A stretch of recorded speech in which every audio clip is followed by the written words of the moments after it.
Korps Garda Revolusi Iran merilis rekaman yang menunjukkan gelombang ke-22 Operasi True Promise 4 yang menargetkan situs-situs Zionis Israel dan Amerika Serikat. Gelombang serangan terbaru ini melibatkan rudal balistik super berat, Khorram Shaher 4, rudal hipersonik Fatah, dan Hebar.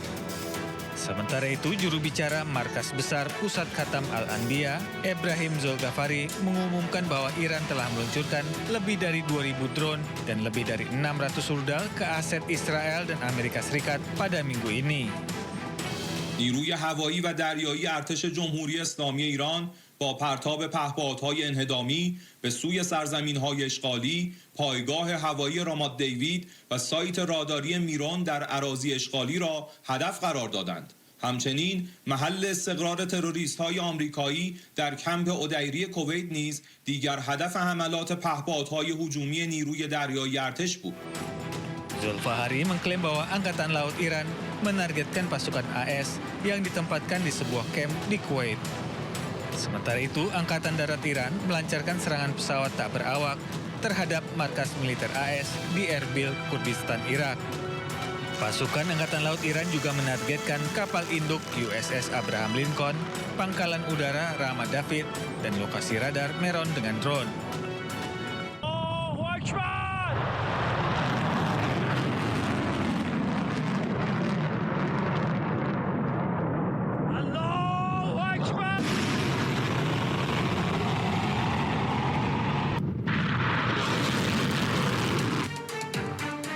Garda Revolusi Iran melakukan serangan balasan yang mengguncang jantung Israel.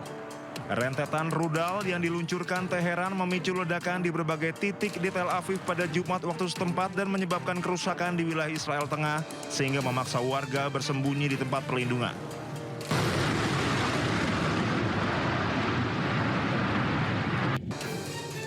Serangan ini secara khusus menargetkan sasaran di jantung Tel Aviv sebagai bagian dari respon terhadap serangan militer yang sebelumnya dilakukan Israel terhadap Iran.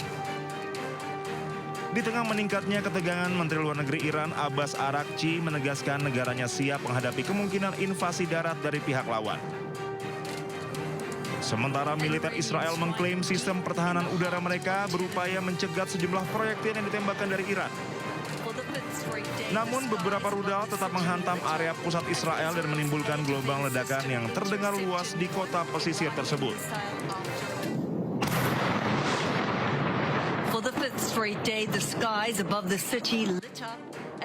Serangan rudal yang menghantam Tel Aviv memicu kekhawatiran akan meluasnya konflik di kawasan. Sementara Komandan Pusat Komando Amerika Serikat Brad Cooper mengatakan pihaknya telah menurunkan 90% kekuatan rudal Iran. Serangan intensif ke Iran pada Kamis dilakukan dengan membom secara masif termasuk menggunakan pesawat pembom siluman B-2 dan puluhan bom penetrator seberat 907 kg. Cooper mengklaim serangan-serangan tersebut menargetkan peluncur rudal balistik Iran yang terkubur di dalam tanah. Serangan menargetkan markas komando antariksa Iran. Sementara itu, serangan Amerika Serikat dan Israel semakin brutal dengan menargetkan 33 lokasi sipil di Iran. Stadion Azadi di Teheran juga dibom. Sebagian area stadion berubah menjadi puing akibat ledakan di tengah meningkatnya serangan Amerika Serikat dan Israel terhadap Iran pada Kamis. Pemerintah Iran juga mengunggah angka kerusakan mencapai lebih dari 3.600 situs sipil dalam 6 hari. Serangan Amerika Serikat dan Israel di seluruh wilayah Iran telah menewaskan 1.230 orang. Jumlah ini terus meningkat sepanjang 6 hari pecahnya perang sejak Sabtu 28 Februari 2026.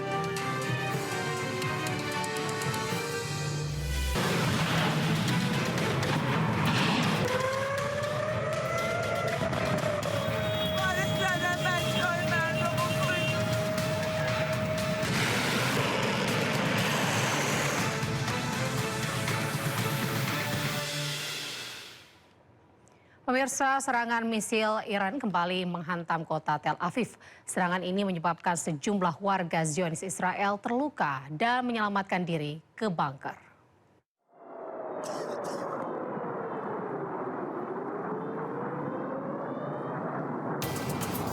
Suara sirine menggema di Tel Aviv saat pertahanan udara Zionis mencegat rudal Iran pada Jumat siang.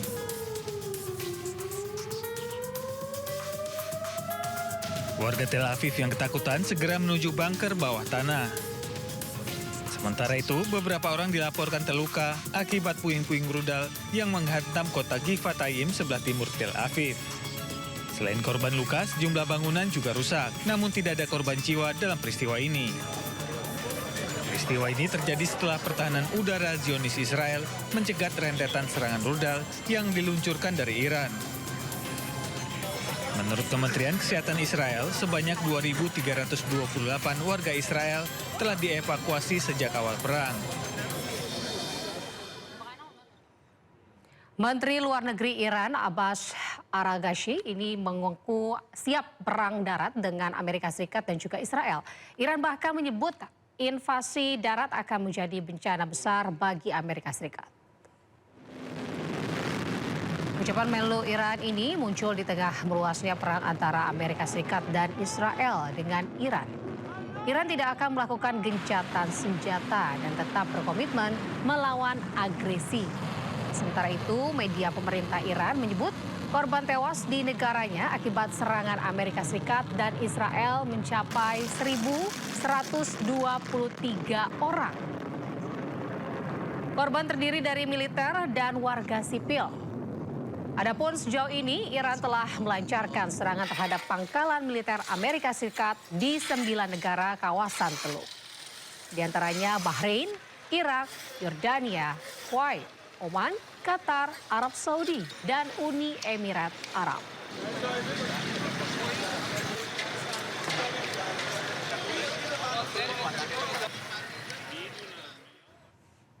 Serangan berbalas serangan masih berlangsung memasuki hari ke-6 perang Iran versus Israel dan Amerika Serikat. Langit biru di kota Tel Aviv, Israel masih menghamparkan pemandangan adu mekanik senjata Israel dengan Iran pada siang hari.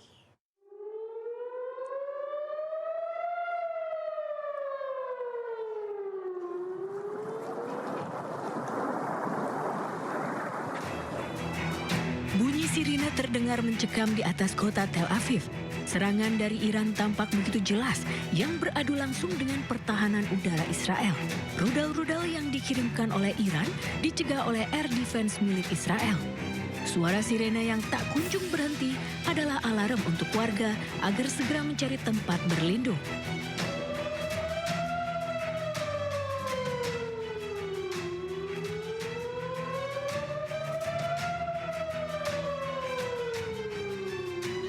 Tampak warga ada yang bergegas ke tempat perlindungan, tetapi ada juga yang masih bisa berjalan santai. Pemirsa, sejumlah pemimpin gereja berkumpul di Gedung Putih di tengah meningkatnya konflik antara Amerika Serikat, Israel dengan Iran. Doa bersama yang berlangsung di Oval Office ini dipanjatkan untuk kekuatan dan juga perlindungan bagi Trump dan pasukan militer Israel. We pray for your continued blessing and favor to rest upon him. Beberapa pemimpin gereja terlihat berkumpul di Oval Office, Gedung Putih pada Kamis waktu setempat untuk mendoakan Presiden Amerika Serikat Donald Trump. Nampak para pastor mengelilingi Trump di meja kerjanya, meletakkan tangan mereka di pundak sang presiden sambil memanjatkan doa bagi kekuatan, bimbingan, dan perlindungan bagi pemimpin Amerika Serikat tersebut. Dalam doa yang dipanjatkan, para pemuka agama juga meminta perlindungan bagi pasukan Amerika Serikat yang tengah menjalankan tugas militer. Mereka berdoa agar para prajurit yang bertugas di berbagai wilayah konflik mendapatkan keselamatan. We pray for wisdom from heaven to flood his heart, his mind, and Lord,